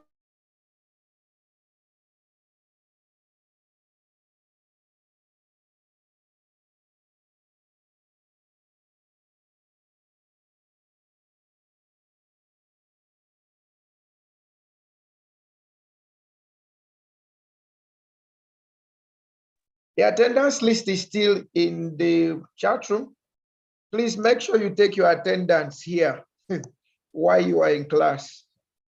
We will not send the attendance to WhatsApp, and we will not send the attendance to individuals. So please ensure to take your attendance while you are in this class. And if there are any questions or if you want to ask any question relating to the assignment, please feel free. Our class day continues next week, and we'll be rounding up next week as well. That's rounding up for the certification. And then for those that will be going on the mini MBA, we'll take a 2 weeks break. And when we return, we'll be concluding on that. If you have a question, if you have concern, please let me have them now.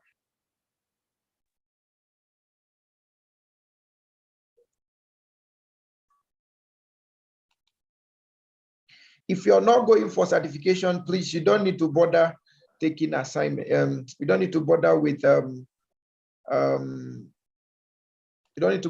attendance, please.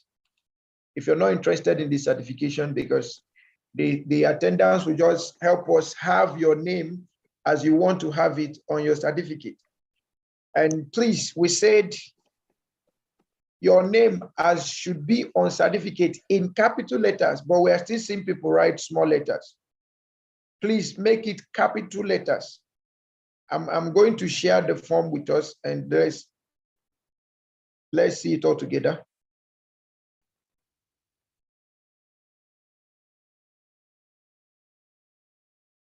This is the form. So you have your name as it should be on your certificate in capital letters. Please don't use small letters. I'm seeing some people using small letters and capital and small letter all together. So the instruction said in capital letters. So please, Timothy, Jide, kindly make it capital. Ahmed Shaibu, is this how it's supposed to be? Sure, is capital, and I is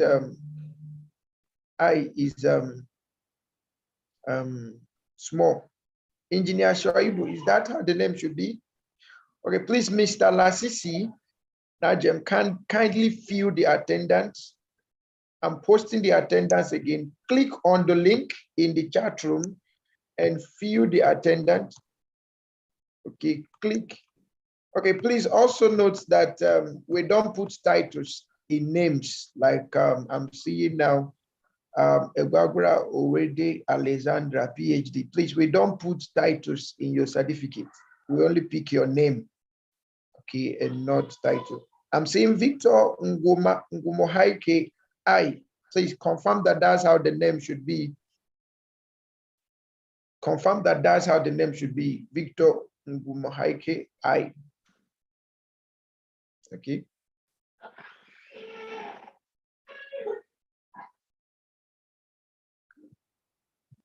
Okay, so I'm still here trying to follow up to ensure that we all take the attendance as it should be. Okay. We have about 16 people, so basically 14 people in class. I've seen 7 names.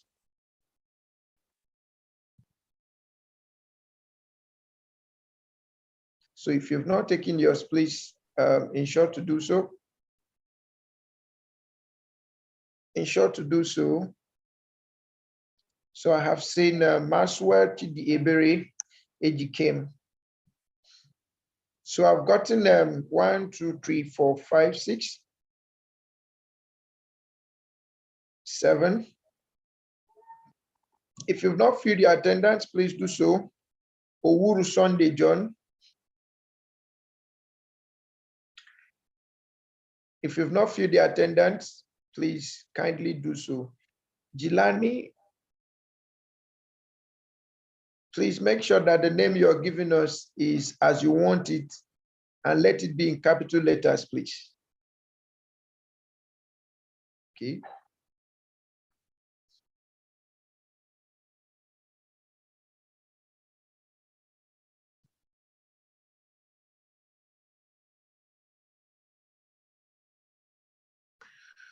Okay.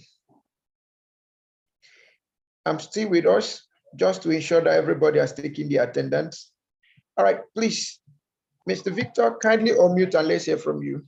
If you have a question, so let me get you open so that I can hear from you.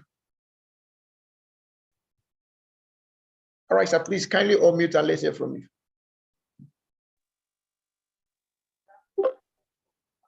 Hello, sir. Yes, please. Good day, sir. Good afternoon, sir. I appreciate it. Thank you so much. My question is, your business has a good accessibility. People come for their services. Okay. Very easy. Okay. But now the government, due to construction, has constructed a road that has made your business not to have a very good accessibility. And you discover that customers' turnover is reducing. And you have nothing to do about that, apart from relocating. And the fund now to relocate is not there. What do you do at this point? Okay, thank you so much. I believe our lecturer is still around, but I will say 1 or 2 things, and then I know he will also say 1 or 2 things. Remember, we said one of the characteristics of the business as regards to Mr. Niger D is movement. So now that we have challenges that will warrant us to move, it's good to move. But the question is, how do we move? When the resources are not available, how do we move? We just dealt with operations and logistics. And nobody can take away the fact that logistics is an essential part of business, whether it is service or it is product. So the question is, in a case as you've presented, what will be the possible solutions? In my own recommendation, you could do partnerships. You could do partnerships. How do I mean? You can decide to still keep your location where it is, and then decide to have partners, maybe forms of partners that will give you warehouse, partners in form of vendors that can help take your product to where the customers will need it. So it's principally about, instead of the customers coming to you, get the product or the service closer to the customer. Get the product, so you can do that through alliance. If someone has a bigger warehouse or has a bigger facility that can help you transport to the person or transport to the business unit, and then they will help you distribute, that would be a whole lot more. There are several people that their products are sitting on the shelves of supermarkets that we don't know their location, but through strategic alliance, they've been able to still have the product accessible by their customers by aligning themselves with supermarkets. So I'm just giving an example. I'm not saying that supermarket is the only option, but if your product is such that supermarkets can serve, why not? You can try supermarket. There are warehouses also you can try. And then you could also use the online, I don't know the kind of product it is, but you can also use online shops. By online shops, you could open an e-store in places like Konga, in places like Jumia, in other e-commerce sites. So they have their own warehouses where you stock those products. And then when customers request, they will be the one to supply and then pay you your own percentage of the money. So, Mr. Victor, does this make sense in any way? Please, if it did, let me confirm from you.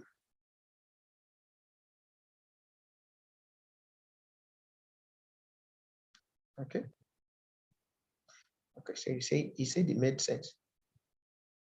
Okay, so I don't know whether Mr. Ikenna has something to add to that question.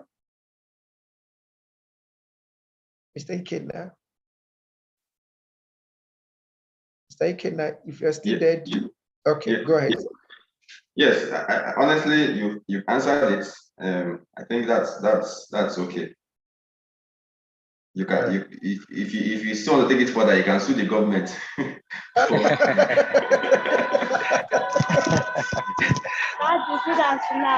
You're not hearing me.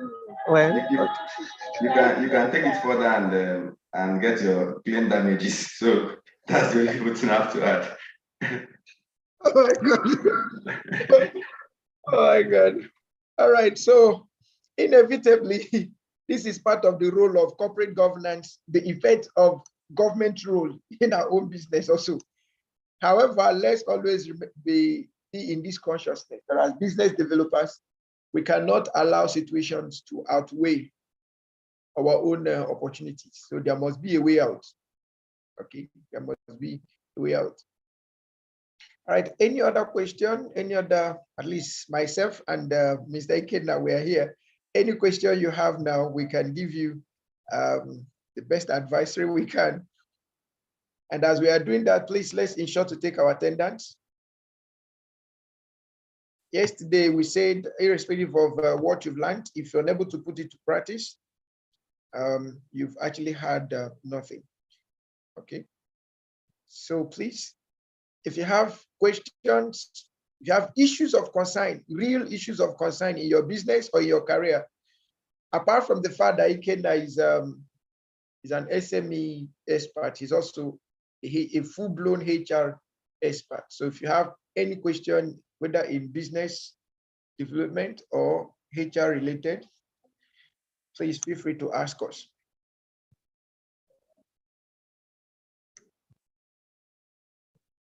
So we've gotten 11 names, and out of the 11 names, some were resubmitted. So we want to be sure everyone has taken their attendance before we shut down. We want to be sure everyone has taken their attendance. Mr. Ikechukwu RM, please, your attendance has not been taken.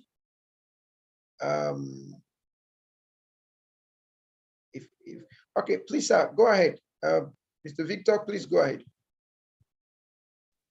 let's have your question, sir. Please, let's have your question, sir. With respect to market segmentation, Okay. let's look at a faith-based organization like a church. Okay.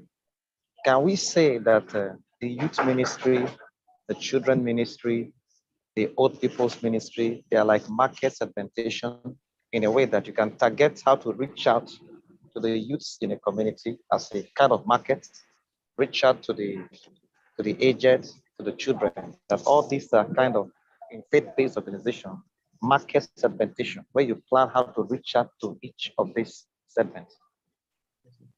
Thank you. All right, thank you so much, sir. I will allow my colleague, Mr. Okafor, to give his voice on that.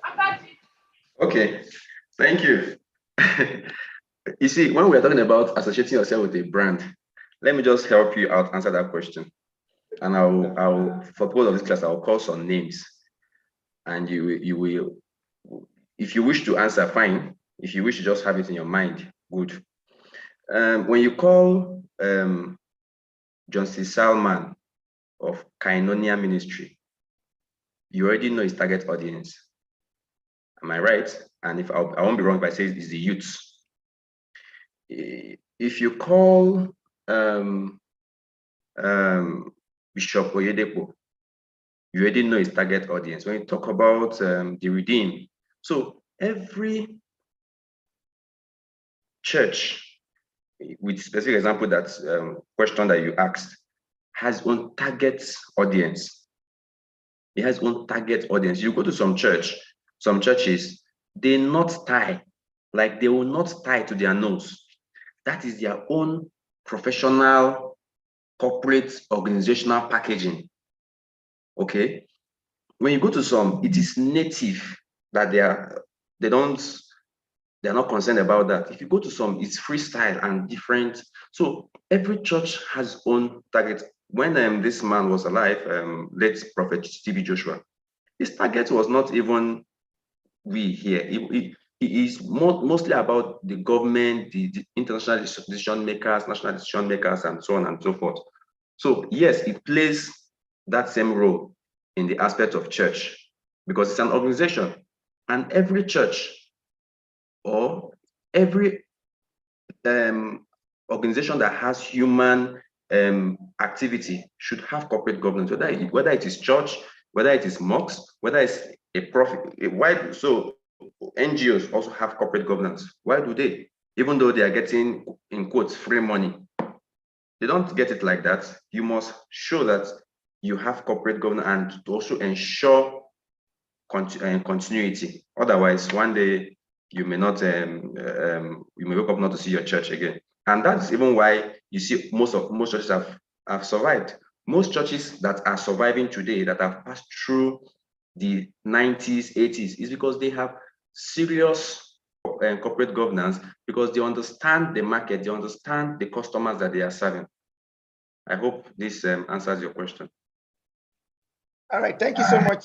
Thank you so much, sir, for lending that voice. So, Mr. Victor, I trust by that answer you would have gotten some clarity. There are some things he pointed out. I would just like to reiterate. There are certain organizations, faith-based organizations, NGOs, the way they structure their processes, the way they structure their patterns, the way they structure the whole organization already tell you who their target organizations or target persons are. Okay, the way some will tell you, you must do this, do this, do this, do this. By the time they tell you do this, you already know who they are targeting. And then some in their own organizations, the kind of people they give attention to, okay, the kind of people they give attention to tells you where their priority is. Others are just jara. So if you go to a particular faith-based organization and you find that is youth-driven, and then you're an old man, you have to be like a youth to benefit from that organization.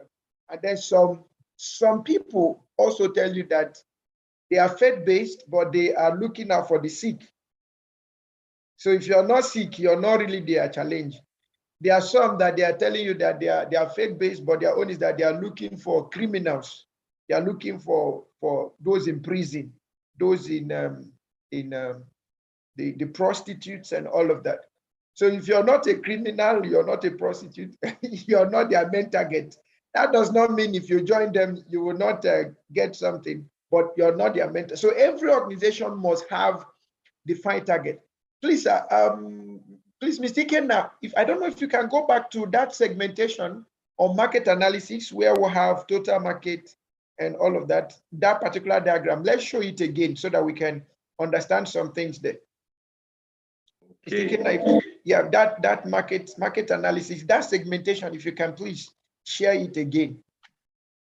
Okay, let me. Yeah, I think it will help us understand. So irrespective of the fact that you have your target audience, your primary target audience, there are also other audiences that can benefit from your product. You can, in process of marketing and all of that, you can get to them, but that does not mean that they are the primary ones. Okay. All right. Thank you so much, Mr. Victor. Let us see that. There's a place we have that market segmentation, blue, yellow. Yeah. Yeah.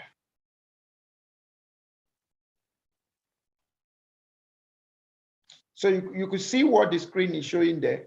Irrespective of the fact that, yes, this is your total market, the total audience that you're starting with, you're focusing with, but you'll find that with time, you'll keep growing, you'll be attracting more people.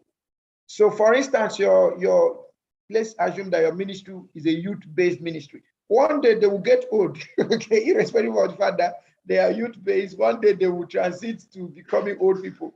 And then they will enter the yellow realm. So, yeah. And then from yellow, they will move to white, now become, they are no longer just adults, they are now old people, very old people. And then you get, so it will keep expanding. Okay, that's where we now say businesses ought to grow, all right? So you might have youth-based ministry, but you see that it keeps growing, okay? And all of that. And the same thing with NGOs, okay? The same thing with NGOs. Thank you so much. There is yet another hand up. Hisoje, please kindly unmute and let's hear from you, Hisoje. Hisoje, please, if you can hear us, kindly unmute and let's hear from you. Good afternoon, sir. Good afternoon, everybody. Welcome. Yes, I have two questions to ask. Okay. Number one, in carrying out your visibility plan, yeah, what are the major things you look at? As in, I know you look at cost and what if you are looking at a situation whereby, like we have talked about market segmentation, you are looking at a situation whereby you want to cover the whole of the market first of all. Then maybe as time goes on, you begin to do your research and development, and search for the particular people, or let me say your niche now, as we have learned so far. That's my number one question. The secondly, since Mr. Okafor is into HR, I would like to find out from him what he sees as a systematic training in reskilling of your staff employees as a HR person, what he sees as systematic training. How do we carry out systematic training? Thank you very much. All right, thank you so much. Question number 2, we will not answer it in this class because we would have considered HR as it relates to business development. Okay, so we will not answer question number 2. So we will refer you to HR class if you want to get access to that question. However, the first question on what do you consider in doing a feasibility study? Okay, so I will allow my colleague to start first and let him share his thoughts on that. Please, Mr. Ike, now over to you. Okay. When you talk about feasibility study, even though I don't know how you structure the question, so I don't know what you want to hear, whether things to consider, because if that's what you're asking about, things to consider when carrying out your feasibility study. First of all, you have to have like an analysis, a preliminary analysis of what you want to achieve. First of all, your objective, okay? You have your clear-cut objective of what you want to achieve at the end of your feasibility study, all right? And after that, you have to also look at the methodology to deploy in achieving that. The methodology to be deployed also depends on the result you wish to achieve. Okay. And in doing that, your revenue is put into consideration, your target market is put into consideration, the larger market, the location you find yourself, all those things we listed about income. Like I said, it depends on what you want to achieve. So maybe people's religious belief, the products in question, the usage, marketing, your strategy, your organizational structure. All these are things you put in place when you are talking about your feasibility study. So I don't know if that's what you're asking about. All right, thank you so much, sir, for that insight. However, one or two things I will add. He said, when you're starting a feasibility study, you need to do a pre-assessment by defining the purpose of the feasibility. And if you were in the feasibility class, you will notice that we have different kinds of feasibility. You have economic feasibility, operational feasibility, expansion feasibility, growth and sales. So there are different kinds of feasibility, project-based feasibility. So if you want to do feasibility on the aspect of business, which is basically trying to find out if the idea is scalable, if the idea is profitable, and all of that. So the things you will consider, number one, is do you have the idea you have, does it have the market? The feasibility will try to help you verify if there is a viable market, if there is a hungry market for that. That's one thing you want to check out. The market, is there a hungry market? Then you also want to check the population of the market. The population, will it drive sales? Will it drive profitability? Will it drive return on investment? That's what you want to check. The largeness of the market in terms of the number of potential customers. And then that assessment should also tell you, like what we have here, do they have the capacity to buy, or they just have the interest? So you want to tilt it down to the red limit where you have the actual market segment that will buy from you, right? Please, Mr. Ikenna, help us just keep the screen, because someone may ask another question on that. Okay. Ehizoje, is your question we're answering? You say your question is not answered. Is your question we're answering? Okay, then the third point you will want to check out in feasibility is fundraising, possibility of investment. Okay, possibility of investment. Do you think you can get investors?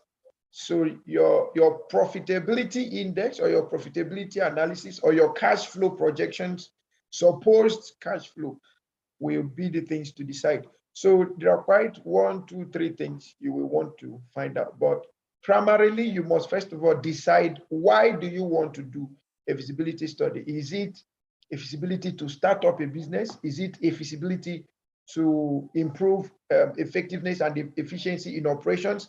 Is it a feasibility on relocation of business? Is it feasibility on growth and expansion? Is it feasibility on scalability? You need to be sure of the purpose of the feasibility. But if it is for startup, then check out for market, viability, the possibility of the market to grow, and the possibility of the business to grow. And then check out financing options. Okay, financing options. So these are some of the things we can tell you for now. However, I recommend that you go and view that class on feasibility study. Perhaps you get more insight. However, your hand is still up, so let's hear from you if you still have another question. Is okay. Dr. Banito, thank you, sir. But what I actually was wanting to find out is that if on carrying out feasibility study for a new business, yes, you have expatiated on various type of feasibility. But do we, okay, so someone like me that doesn't really have enough information on the market I'm going to, do I service everybody? What I'm trying to say, service everybody first before I now do carve out my niche. That was actually my question. Do I do a feasibility study to service everybody first before, Okay. after going to the market, maybe after 2 years, doing my R&D, I now find out that, okay, these are the people that will be more profitable to service. That's what I'm actually asking. Thank you, sir. Thank you so much. This is actually what the question you just asked now is a clear indication of how most of us started our businesses. We started our business with the intention that everybody will buy. Then at the long run, you discover that not everybody's buying, and then you begin to find out those who really want your product. In that case, you find out that you've spent so much in establishing the business, and most people don't survive this kind of model. Okay, they will tell you business is not moving, people are not buying what we are selling and all of that, and then they quit because they had the notion that we are serving everybody. Please question, or an important point I will want us to take home is that you don't start a business to serve everybody. Okay, from the screen, your question is already answered. Do your market analysis until you find the people in this red segment. This is the actual market that you want to start with and service. It is now your research and development that will expand you to the yellow, to the white, and to the blue. Don't start from the blue and then hoping to get to the red. That is market shrinking. Or instead of growing, you are now shrinking. You're starting from the bigger size to now the small size, instead of starting from the small to the big. So the first thing you may want to do in this case is do your thorough research. Who essentially needs my service? You might not be able to identify all of them at once, but remember I said we have 3 kinds of customers. You have the primary customers, you have the secondary customers, you have the tertiary customers. The primary customers are those who necessarily need your products and services. Okay, and then from there you could grow to the other category of people. Those who need your product and cannot do without it. Those are the primary customers. Then you have those who need it but they can do without it. Those are your secondary customers. Then you have those who they don't need it, they can do without it, but you want their interest to now come to your product. You want to transform them to customers. Those are the tertiary customers. Now, and they are most often they are the larger size. Now, if you do your business and you say, yes, I have a large market, you start from the tertiary customers, you will do a whole lot of stress work to convince them to come in. Meanwhile, the people that actually need the product, they will not come close to you because you did not identify them. So they will keep on with your competitors till the day you identify them and you're ready to bring them to your business. So Ehizoje, I trust the answer I gave now and what you could see on the screen will help in answering your question. Ehizoje, are you still there?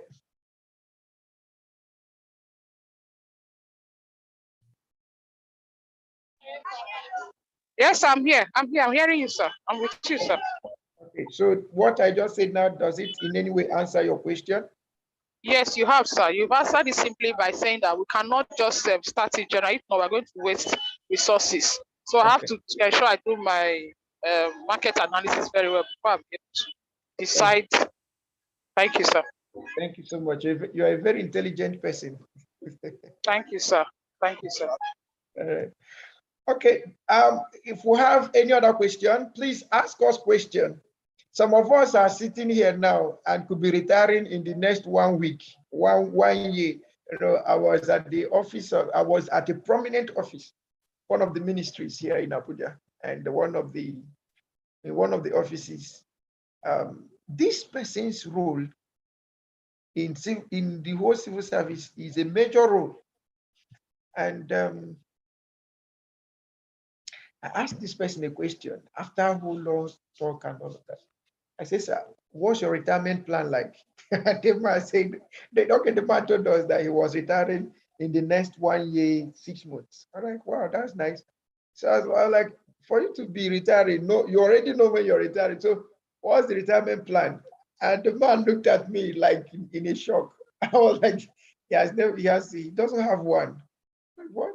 You are retiring in 1 year, 6 months, and you don't yet have a plan, or you want to be playing Ludo the remaining days of your life, or be under the mango tree playing Ayo, or play draft with your colleagues you left 50 years behind. You now want to return back to where you left.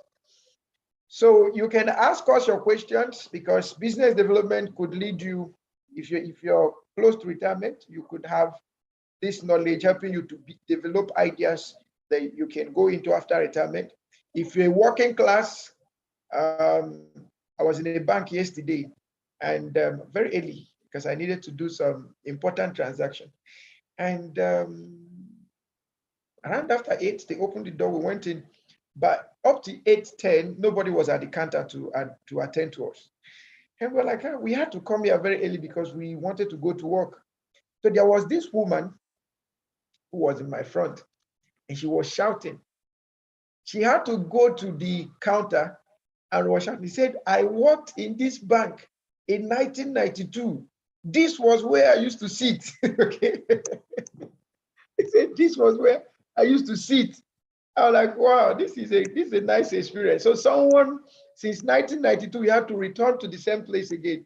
And she said in 1992 that there was a day she opened about 2 minutes late, two minutes after 8, and they gave her query for not opening by 8.